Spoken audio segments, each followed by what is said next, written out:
Alors bonjour, aujourd'hui je vais vous présenter mon livre, c'est Qui es-tu Alaska, qui a été écrit par John Green. Et alors je vais faire un peu sa biographie. Alors John Green, il est né le 24 août 1977 à Indianapolis, dans l'état d'Indiana, aux États-Unis. Vous voulez que je vous sorte? Il écrit des romans et des nouvelles, enfin il écrit surtout des romans et il a écrit quelques nouvelles. Alors son public c'est surtout des adolescents et des jeunes adultes. Un de ses livres, Nos états contraires, qui est sorti est arrivé numéro 1 au concours du New York Times en 2011. C'est un prix très important pour les Américains. Mais environ tous ses livres ils ont réussi à gagner des prix. Après il a aussi fait un blog avec son frère. En fait, ils ont fait un défi, c'était de plus parler par écrit pendant 1 an, mais seulement par des vidéos qu'ils diffusaient sur YouTube, alors sinon vous pouvez les voir. Qui es-tu Alaska, c'était son premier livre qui est sorti en 2005. Il a été retranscrit environ dans une trentaine de langues. Après, il y a eu le théorème de Catherine en 2006. Pour suivre avec la passe cachée de Marco en 2008. Après Flocon d'amour en 2008 aussi, Villers en 2010 et pour finir Nos états contraires en 2011. Environ tous ces livres ont dû avoir 2 ans pour être traduits en français. Alors je vais vous expliquer comment il est le livre. Alors en fait c'était publié chez Gallimard Jeunesse, sous Pôle Fiction. Sur l'image on voit un mur avec 4 personnages, celle-ci c'est une fille je pense, mais on n'est pas sûr. Puis voilà. Le narrateur c'est Mile, c'est le personnage principal. Il peut pas lire il est interne. Il peut pas savoir les pensées des autres et puis vivre l'histoire en même temps que nous. Le résumé, alors c'est Mile, c'est un enfant qui a pas d'amis. Il est souvent le sans-ami de la classe. Et puis il veut aller dans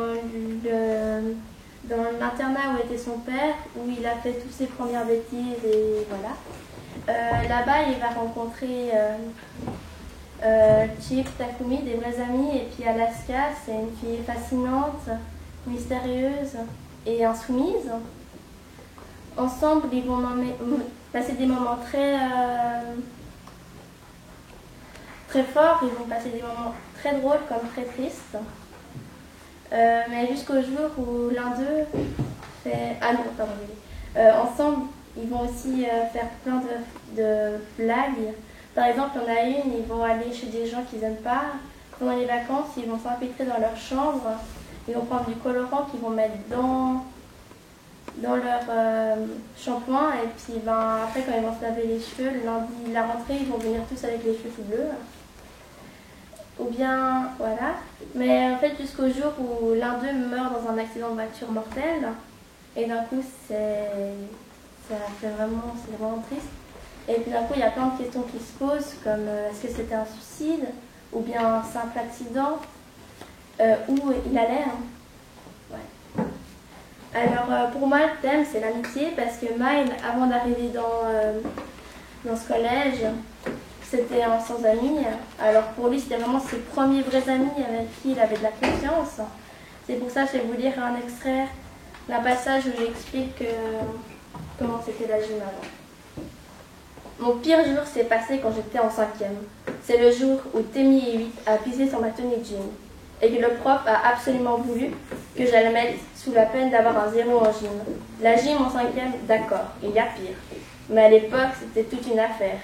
J'ai pleuré, j'ai essayé d'expliquer au prof ce qui s'était passé.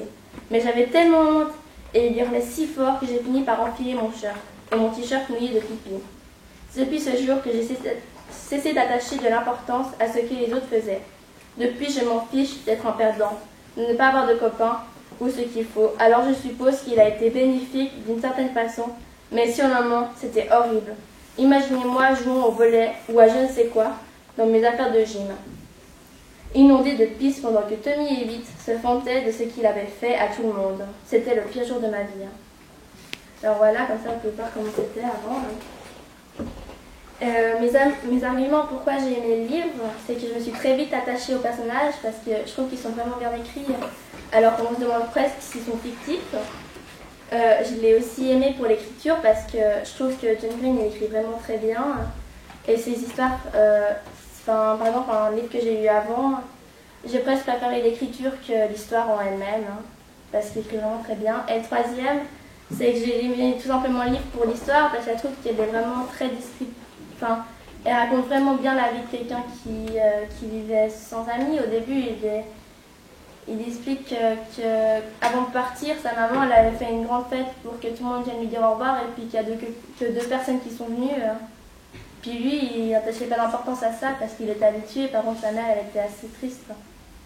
Et pour conclure, j'espère que vous avez aimé mon exposé, que je vous ai donné envie de le lire. Et puis j'espère que vous avez passé une bonne lecture. Et si jamais vous avez des questions, pouvez les poser. Voilà. Oui? Alaska, c'est pas l'État? Non, c'est un personnage. Ah, j'ai oublié de faire la description des personnages. Désolée. Vous avez fait un peu, mais ouais. Allez-y. Désolée, je sais pas ce que j'ai fait. Ouais. Vous avez fait un petit peu, déjà. Oui. Alors, la description. Miles Hector, c'est le personnage principal. Son surnom, c'est le gros. Il y a tout le monde qui l'appelle le gros. En fait, on l'appelle tout bêtement comme ça parce qu'il est maigre. Il est assez grand. Et puis voilà. Après, il y a Chick Martins.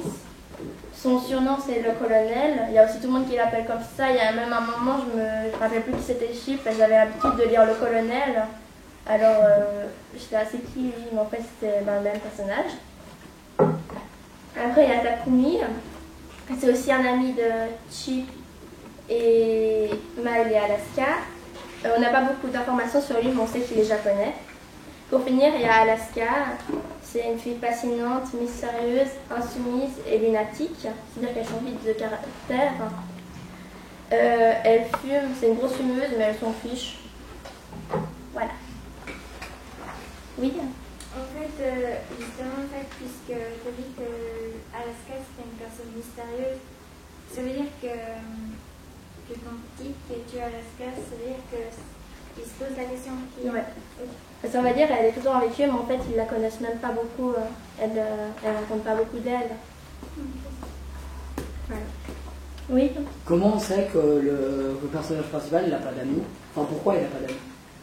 Je sais pas, ils ne disent pas pourquoi, mais en tout cas, lui, il a arrêté de s'attendre à avoir des amis parce qu'il était tellement habitué de ne pas avoir d'amis qu'il n'attendait pas que quelqu'un un jour vienne vers lui et il dise bonjour, tu veux être mon ami? Enfin voilà. Oui, c'était normal que tout le monde le traite de je sais pas quoi comme ça. Oui. T'as dit qu'il y en avait un qu'on appelait le colonel là, mais en fait, pourquoi on l'appelle comme ça?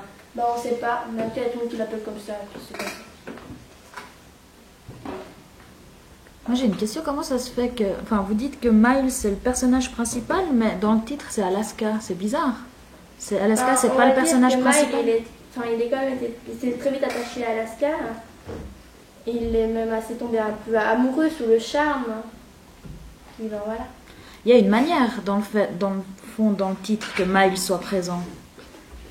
De quelle manière on voit qu'il est présent, On Miles? dirait que c'est lui qui pose la question. Exactement. Donc il pose la question, as-tu? Donc en fait finalement c'est comme s'il y avait deux personnages principaux dans le livre. Ouais. Est-ce qu'il y a un autre thème que l'amitié? Est-ce qu'il y a quelque chose qui est assez important? La souffrance quand même. Ouais. On lit le texte avant. Ouais. Et puis la mort aussi peut-être? Ouais. Il se pose plein de questions sur la mort. Qu'est-ce que c'est la mort? Ouais. Est-ce que c'est des questions qu'on se pose à l'adolescence de manière générale, vous trouvez?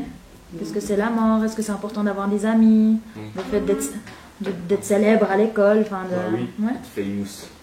Donc c'est un roman sur l'adolescence, l'identité de l'adolescence. C'est pour ça qu'il est si réaliste. Vous disiez, des fois on a l'impression que c'est des vraies personnes. C'est parce que finalement c'est vraiment sur la période de l'adolescence. C'était bien, Lucie.